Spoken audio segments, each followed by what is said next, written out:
nesiziba esisatshwa siphinde sihlonishwe ukhahlamba lonke ikakhulukazi eBergville inkwari. Inkwari isiziba esitholakala eBergville esigodini samakhabanyezi eZwelisha. Lesi ziba kubikwa ukuthi asiyona indalo kepha ngenxa yenhlekelele eyenzeka ngeminyaka yama-80s kwabe sekubanjena.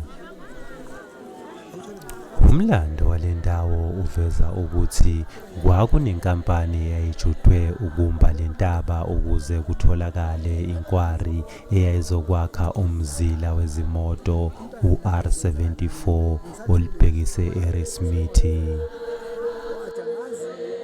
Umphakathi wakhele lendawo okuyithwabala owawukhona ngaleso sikhathi uthi kwaqala kahle ukusebenza ngenjwayelo kwakuqhuma iziqhumane usuku lonke bezama ukuqhephula amatshe okwathi bephumelela bangenela isigaba sesibili sokududula amatshe ngogandaganda.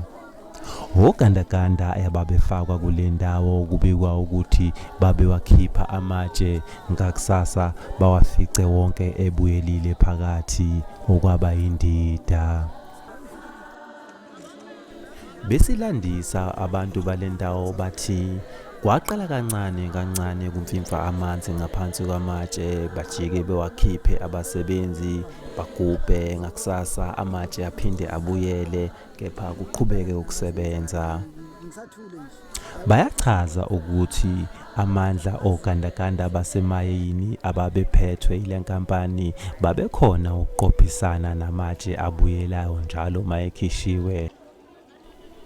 Lokubuyela kwamatshe emgodini ekhishiwe aphinde abuyele akhishwe aphinde abuyele akuyivimbanga le khampani ukuthi ibuyisele ogandaganda. Bechaza bathi kwaba nomsindo omkhulu kakhulu ngaphambi kokuthi kuqubuke uthuli olukhulu kanti sekungena ogandaganda ngaphansi kwamatshe.